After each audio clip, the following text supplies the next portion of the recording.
국민일보에 보니까 그런 기사가 있었습니다. 세계 사람들이 제일 좋아하는 성경 구절은 뭔가? 설문조사를 해봤더니 네, 뭐겠습니까?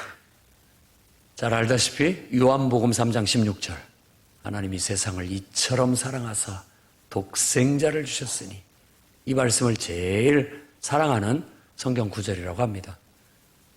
진짜 하나님의 사랑을 아는 것, 느끼는 것, 깨닫고 사는 것이 인간의 행복이에요. 다 부정한다 할지라도 인간은 하나님의 사랑을 받고 살고 있고 하나님의 은총을 받고 살아가고 있습니다. 여러분, 모든 것이 하나님의 은혜고 하나님의 사랑입니다. 그걸 모르고 있다가 하나님께서 그걸 걷어가시면 알아요. 베풀어 주신 사랑과 은총을 조금만 이렇게 제한하고 걷어가 보면 모든 게 하나님의 은혜였구나, 사랑이었구나 알게 되는 겁니다. 그러기 전에 깨닫기를 바랍니다. 빨리 스스로 판단하십시오. 그러기 전에 모든 게 하나님의 은혜구나, 모든 게 하나님의 사랑이구나, 하나님의 은총과 사랑을 받기 때문에 늘 이렇게 행복하고 기쁘구나 하는 그런 고백을 하게 되는 겁니다. 어제 안수진 바이올리니스트의 간증을 들었습니다. 제가 들었을 때 반복해서 많이 쓰는 용어가 귀에 들리더라고요. 행복하다. 여러분 한번 서로를 바라보시기 바랍니다. 여러분 행복하십니까? 신랑이 우리와 함께하고 있는데 왜 금식하냐? 예수님 말씀입니다. 아니, 신랑과 함께 있는데 기뻐하고 잔치하고 즐거워하고 해야 될 거 아닙니까? 이 말씀은 다른 말이 아니라 예수님이 나와 함께 하는데 얼마나 기쁘냐, 매일이 잔치다, 이렇게 말할 수 있기를 바랍니다. 네, 하나님의 말씀이 내 속에 있고 그 말씀이 살아 역사하고 있는데 얼마나 놀랍냐. 기쁘고 감사하고 즐거워하자, 행복해하자, 이렇게 살았으면 좋겠습니다. 하나님이 여러분을 지으셔서 이 땅에 내보내셨을 때 여러분들이 이렇게 불평하고 원망하고 짜증내고 그렇게 살라고 내보내시지 않으셨습니다. 이 땅에서 하나님이 맡겨주신 인생, 맡겨주신 시간, 맡겨주신 삶, 물질, 그거 기뻐하고 행복해하면서 살라고 우리 그걸 맡겨주셨다고 믿습니다. 그래서 우리가 자매님 다른 말들 잘 기억은 안 납니다만은 행복하다, 행복하다. 부모님 때문에 행복하고, 자기에게 재능을 주셔서 행복하고, 장애마저도 행복하고 기쁘다 할 수 있는 오늘도 여러분들이 행복한 그리스도인들이 됐으면 좋겠고, 주님의 은총과 사랑을 알아서 하나님이 이처럼 나를 사랑하사 독생자를 주셨으니 매일이 나는 기쁘고 행복하고 잔치하는 것 같다, 이렇게 살아가는 축복이 있기를 바랍니다. 그런데 세계 사람들이 좋아하는 성경 구절은 요한복음 3장 16절이에요. 우리나라 사람이 좋아하는 성경 구절은 뭘까요? 제일 좋아하는 성경 구절. 제가 이것을 묻는 것은 우리나라 사람은 요한복음 3장 16절이 아니었습니다. 우리나라 사람이 제일 좋아하는 성경 구절은 이사야서 41장 10절 말씀. 두려워 말라, 내가 너와 함께함이라. 놀라지 말라, 나는 너의 하나님이 됨이라. 내가 너를 잡아주리라. 뭡니까? 내가 너를 굳세게 하리라. 참으로 너를 도와주리라. 참으로 나의 의로운 오른손으로 너를 붙들리라. 아멘. 다 좋아하시는 거 맞네요. 우리나라 사람이 이걸 제일 좋아한대요. 우리나라 사람은 아주 하나님이 나를 붙들어 주시고 나와 함께 하시고 나를 힘있게 만들어 주신다라는 하나님을 의지하는 믿음, 이걸 좋아한다고 합니다. 국민일보에 거기에 붙은 해설을 보니까 우리나라 사람들이 아직도 힘든가 보다. 힘들기 때문에 이 말씀을 좋아한다. 삶이 고단하고 힘들기 때문에 이 말씀을 붙잡고 힘을 내려고 한다. 이렇게 해설하는 걸 봤습니다. 아무튼 하나님을 의지해서 힘을 내십시오. 하나님이 여러분과 함께하고 하나님이 여러분을 붙들어주고 계시고 하나님이 여러분을 돕고 계시는데 뭐 두려울 게 뭐가 있겠습니까? 절망하지 마시고 낙심하지도 마시고 원망하지도 마시고 불평하지도 마시고 핑계대지도 마시고 하나님이 나와 함께 하신다. 하나님이 나를 붙들고 계시다. 하나님이 나를 도와주신다. 이렇게 축복해 주실 거라는 믿음을 갖고 저도 여러분들이 구김살 없이 당당하게 그냥 행복하게 그렇게 살아가시기를 바랍니다. 그렇지만 오늘 저는 이 진리만큼은 깨닫고 행복해 하시기를 바랍니다. 그건 뭐냐면 우리 인생이 법정을 향해 가고 있다는 사실입니다. 도대체 목사님 무슨 말입니까? 오늘 우리가 읽은 말씀이 그런 말씀이에요. 저 서쪽 하늘에 구름이 일면 소나기가 오겠구나. 분간할 줄 알죠. 그리고 남쪽에서 남풍이 불면 그 바람은 더운 바람이기 때문에 곧 무더위가 찾아오겠구나. 그 기상을 분별할 줄 아는 거예요. 여러분 인생도 분간할 줄 알아야 됩니다. 인생도. 지금 우리가 어디를 향해 가고 있는지 알아야 된다는 거예요. 1차적으로 보면은 이 말씀은 마치 우리가 법관에게 고소 고발을 당해가지고 법정에 가는 것처럼 묘사를 하고 있고 거기 가서 우리가 잘못한 것이 있으면 다 죗값을 치러야만 옥에서 나올 수 있다라고 그렇게 말하고 있지만 이 말씀은 앞뒤 문맥을 보면 다른 얘기가 아니라 우리는 우리 인생을 지으신 분, 우리 인생에게 시간을 맡겨주신 분, 우리에게 물질을 맡겨주신 분, 우리에게 사람을 맡겨주신 분, 그 분이 우리를 기다리고 있다. 그 분은 바로 결국 우리를 심판하실 심판자이시다.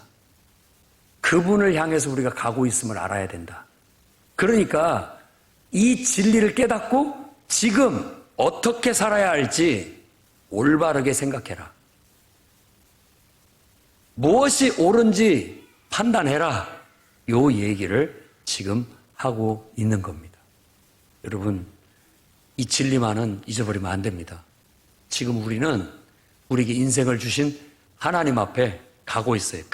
그것이 꼭 은유적으로 얘기한다면 법정으로 가고 있는 것과 똑같은 거예요.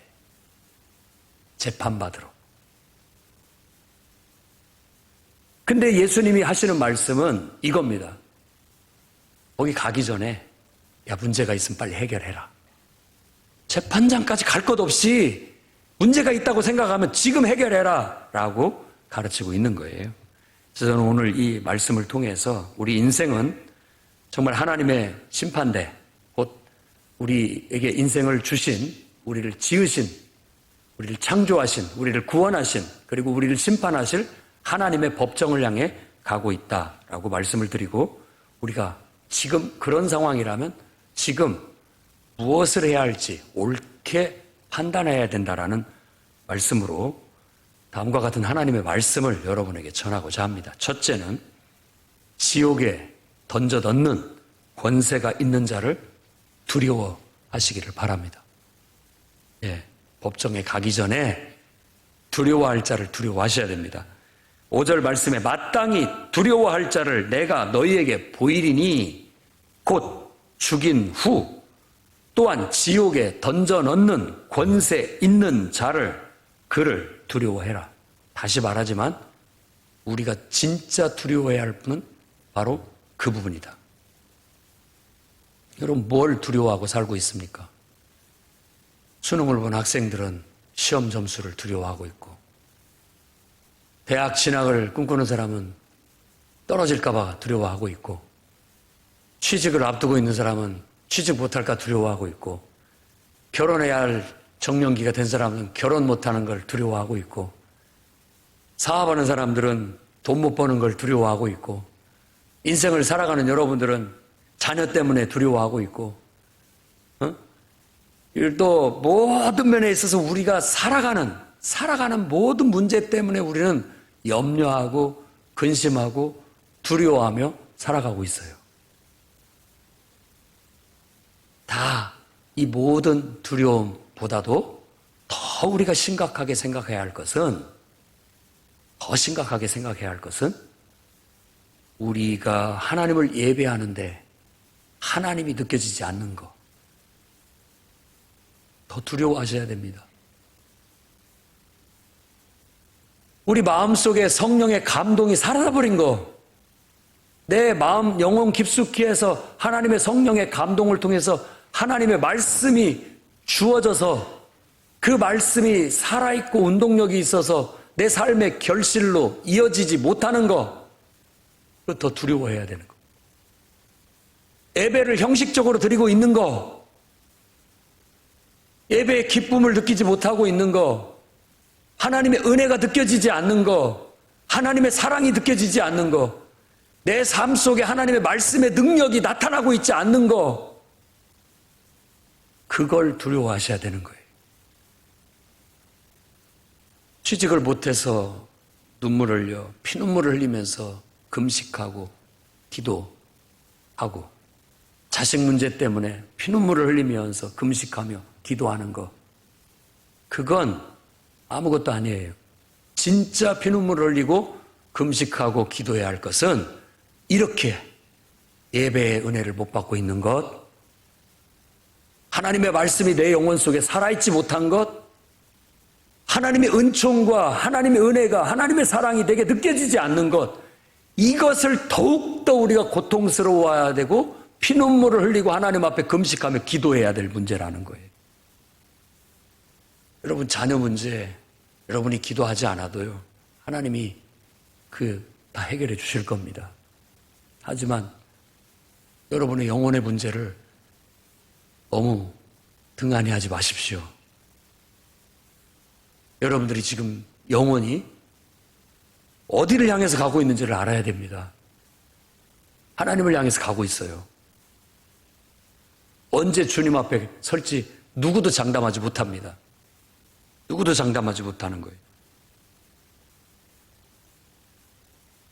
우리는 22절, 34절의 말씀처럼 우리가 날마다 먹고 사는 문제, 의식주를 염려하고 자식 문제, 자식 걱정하며 피눈물을 흘리며 밥맛도 잃어버리면서 금식하고 살아간다고 말합니다. 생존, 중요한 문제고, 이 땅에서 잘 사는 거, 풍족하게 사는 거, 또 좋은 집과 좋은 차와 더 넉넉하게 사는 거 다 중요하지만, 정말 여러분 피눈물을 흘리고 금식해야 할 문제는 영적으로 내가 메말라 있는 거, 하나님이 내 눈에 보이지 않는 거, 하나님 말씀이 내 속에 들어오지 않는 거, 예배를 통해서 은혜를 받지 못하는 거, 예배를 통해서 기쁨을 누리지 못하는 거, 하나님의 은혜와 사랑 속에서 내가 살고 있지 못하는 거, 이것이야말로 더 두려워하고 피눈물을 흘려야 할 문제이고 금식해야 할 문제라는 걸 오늘 깨닫기를 바랍니다. 다른 것 때문에 금식하는 것보다도 이 영적인 문제, 하나님 앞에 곧 나는 가게 될 텐데 하나님이 보이지를 않은 이 일을 어쩌면 좋단 말인가. 내가 곧 하나님 앞에 서게 될 거인데 하나님의 음성이 내게 들리지가 않으니 어떻게 하면 좋단 말인가. 정말 통탄하고 두렵고 떨림으로 금식하며 그 문제를 해결할 줄 아는 여러분들이 될 수 있기를 바랍니다. 왜? 몸이 죽는 것, 이 땅에서 생존? 그건 아무것도 아니라는 거예요. 그거에 비한다면. 우리가 죽은 후에 우리를 지옥에 던져 넣는 권세가 있는 그분 앞에 설 것을 우리가 심각하게 고려해야 된다라는 겁니다. 이게 우리가 오늘 잊지 말고 기억해야 할 인생의 진리입니다. 여러분, 이 진리 앞에 여러분 스스로 판단하십시오. 지금 내가 뭘 해야 되는지. 두 번째로는 그렇기 때문에 항상 준비하고 있으라는 겁니다. 20절 말씀에 어리석은 자여 오늘 밤에 내 영혼을 도로 찾으리니 그러면 내 준비한 것이 누구의 것이 되겠느냐. 21절 자기를 위하여 재물을 쌓아두는 두고 하나님께 대하여 부여하지 못한 자가 이와 같다. 온통 우리의 기도가 이 땅에서 잘 먹고 잘 사는 거, 내 자식들 잘 되는 거, 손자들 건강하게 잘 사는 거, 온통 기도가 전부 그거 천지고 그걸 위해서 사는 것처럼 살아가고 있는데, 정말 우리가 그것만이 우리 인생의 전부인가? 다시 한번 생각해 봐야 됩니다. 우리는 뭘 준비를 해야 되는가? 오늘 말씀에 40절에 그러므로 너희는 준비하고 있으라. 생각지 않은 데 인자가 온다. 오늘 밤에 내가 하나님 앞에 설지도 모른다. 라고 말하는 겁니다. 그러면 우린 뭘 해야 됩니까? 허리띠를 띠고 있어야 됩니다. 등불을 밝히고 있어야 됩니다. 그리고 여러분 서 있어야 된다라고 35절에 얘기를 합니다. 주인이 종에게 자기 집안일을 다 맡기고 일시 떠났습니다.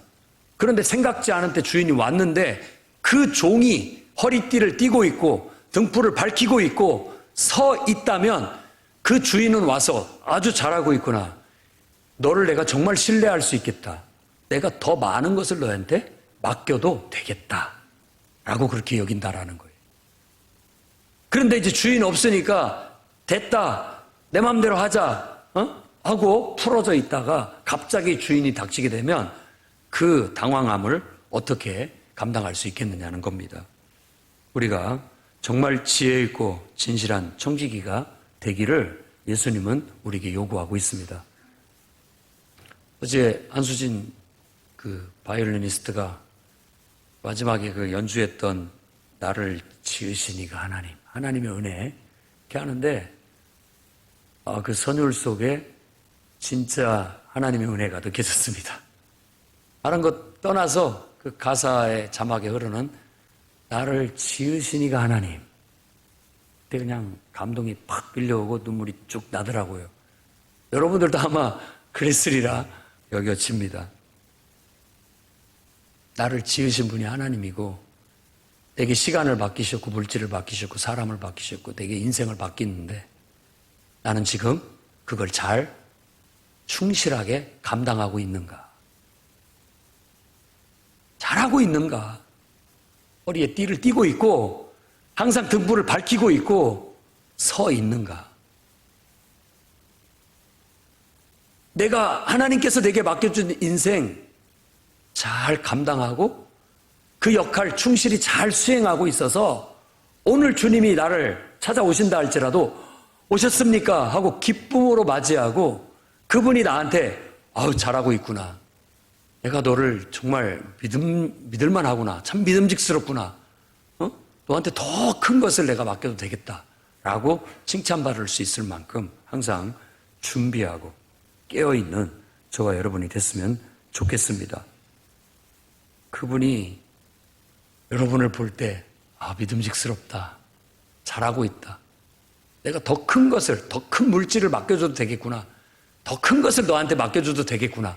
왜? 너는 믿음직스러우니까. 뭘 맡겨줘도 항상 허리에 띠를 띠고 있고 등불을 밝히고 있고 서 있는 항상 준비된 사람이기 때문에 맡겨주겠다 할 수 있는 여러분들이 됐으면 좋겠습니다.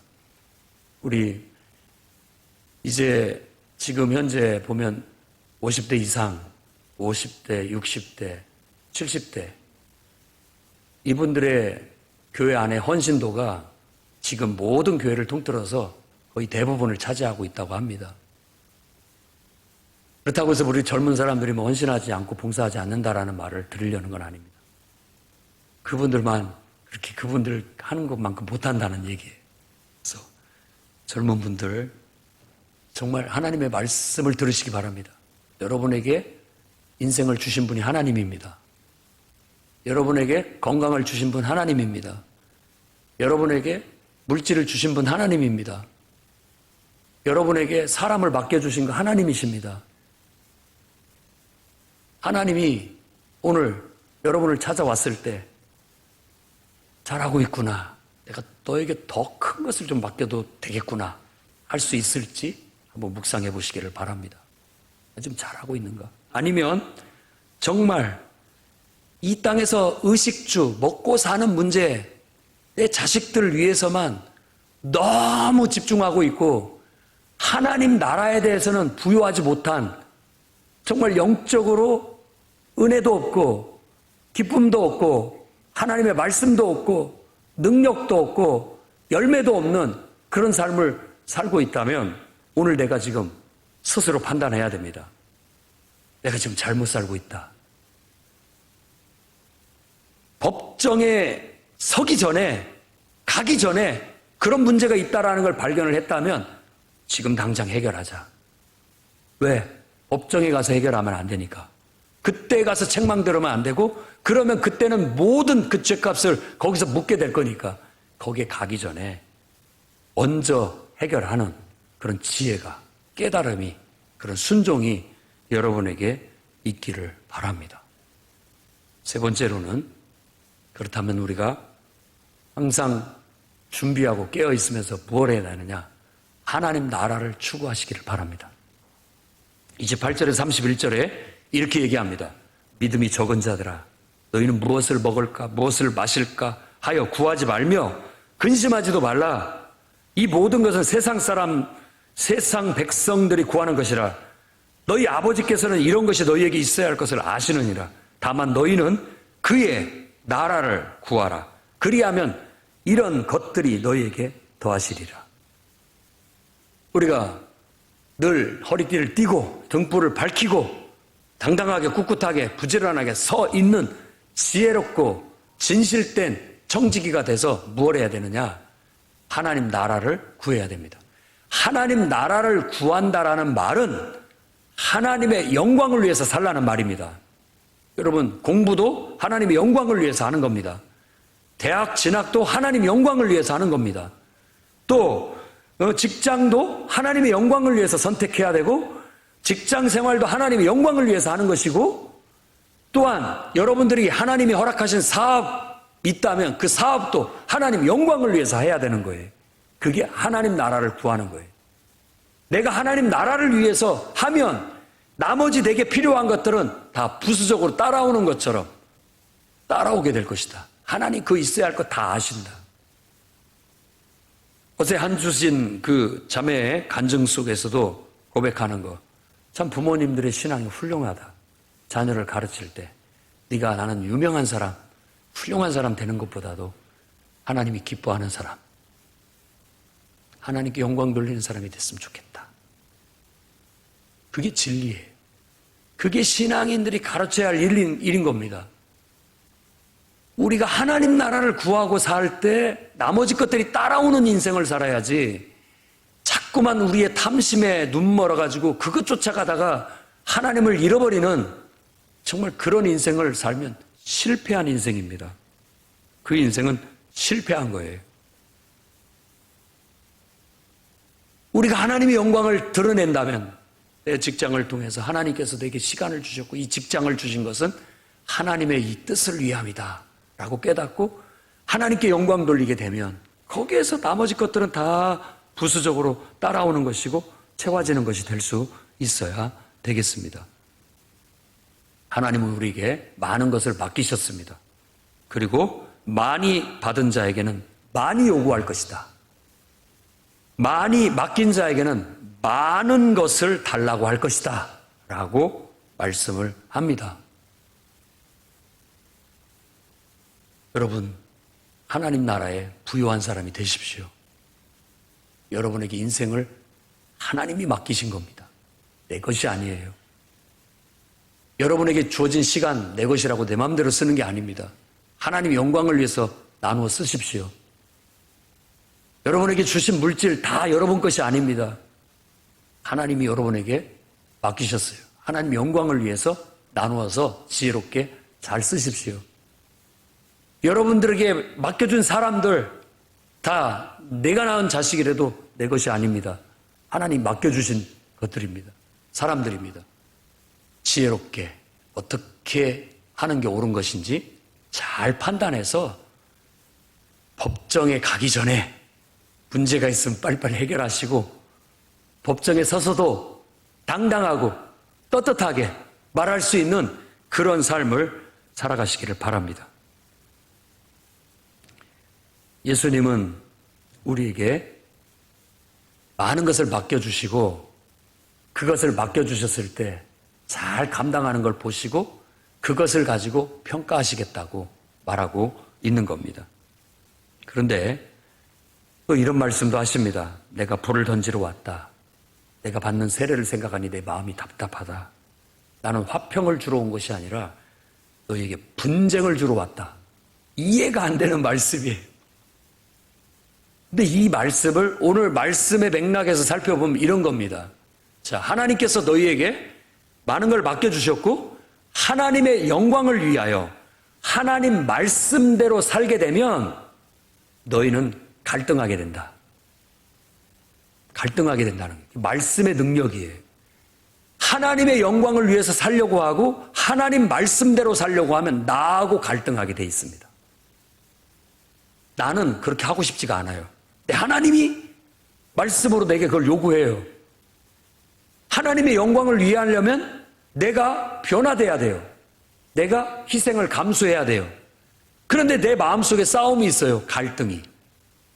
자기와의 갈등 극복해야 됩니다. 그걸 극복하지 못하게 되면, 그걸 감당하지 못하게 되면 예수님 말씀처럼 마음이 답답해요. 답답해요.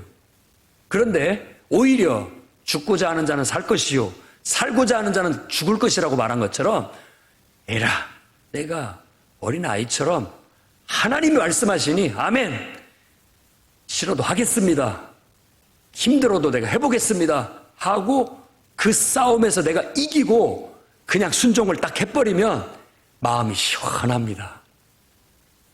시원한 인생을 사십시오. 언제까지 막 답답하게, 이게 하나님 뜻인 줄 알면서도 하지 못하는 답답함이 나를 누르고 있어요. 그걸 내가 받아내기까지는, 그걸 내가 순종하기까지는 그 답답함이 계속 갈 겁니다. 그런데 하나님 말씀만 믿고 나와의 갈등, 싸움에서 이겨내고 하게 된다면 여러분, 손해보는 것 같고 희생하는 것 같고 아프고 한다도 이 영혼이 시원해요. 아주 시원하고 통쾌합니다. 그러니까 기쁘고 행복하다고 말하는 거예요. 그리고 자기와의 갈등만이 아니라 여러분이 사랑하는 것, 사랑하는 사람, 가까운 사람과의 갈등이 이루어집니다. 변화를 내가 받아들이고 하나님 말씀대로 내가 그 말씀에 순종해 나가기 위해서는 나와의 싸움만이 아니라 내가 사랑하는 것과의 싸움, 그리고 내가 나를 가까이 하는 아주 가까운 사람과의 싸움도 따라오게 돼 있다는 거예요. 그래서 마음 단단히 먹으라고 주님이 내가 화평을 주러 온 거 아니다, 분쟁을 주러 왔다, 마음 단단히 먹어라. 하나님의 영광을 위해서 사는 거 꽃길 아니다, 좁은 길이다. 부단히 자기를 부인하면서 자기와 갈등하고 싸워서 이겨내야 하나님 말씀 순종해낼 수 있고, 내가 사랑하는 것, 또 내가 사랑하는 사람들, 그들과 갈등하고 그들과 싸워서 결국은 극복하고 이겨내야 하나님 말씀을 순종해낼 수 있고 하나님 영광을 드러낼 수 있어서 그때야 우리 마음이 시원함을 얻게 될 것이다. 이게 하나님 나라를 추구하는 삶이라고 말하고 있습니다. 여러분, 저는 여러분들이 정말 행복하고 기쁘게 살았으면 좋겠습니다. 내가 신랑이 나와 함께 하는데 날마다 잔치죠. 예수님이 나하고 함께 하는데 날마다 기쁘고 행복하고 즐겁고 하나님 말씀이 내 속에 역사하고 있는데 이보다 더 기쁘고 행복한 게 뭐가 있겠습니까? 행복하다, 기쁘다, 이렇게 살아갈 수 있기를 바랍니다. 하지만 인생의 진리 잊지 마십시오. 우린 지금 법정을 향해 가고 있어요. 나에게 인생을 맡기신 그분이 법정에서 나를 기다리고 있어요. 내가 너한테 맡겨준 거 제대로 했는지 그때 따져보겠다고 기다리고 계시는 것 같은 거예요. 하나님 맡겨주신 거 하나님의 영광을 위해 썼느냐, 하나님 나라를 위해 썼느냐, 잘 분배해서 잘 활용했느냐, 주님 우리를 기다리고 있어요. 그날이 자꾸 미루고 때가 되면 저도 주님을 위해서 다 헌신하고 열심히 살 겁니다. 근데 지금은 아닌 것 같습니다. 그때 되면 내가 열심히 잘해서 하나님 기쁘게 해드리겠습니다. 지금은 근데 좀만 더 기다려 주십시오. 아니요. 여러분 자신과 불화하고 싸우셔야 됩니다. 싸워야 돼요. 그런 소리 하지 마라. 나중은 없다. 기회는 없다. 지금 하지 않으면 안 된다. 라고 여러분 스스로가 싸워서 이겨서 정말 항상 허리띠를 띠고 등불을 밝히고 서 있기를 바라고 정말 하나님의 영광을 위해서 하나님 말씀대로 순종해서 정말 여러분 영혼이 시원함을 느낄 수 있는 그런 삶을 살아가시기를 주의 이름으로 축원합니다. 기도하겠습니다. 거룩하신 주님,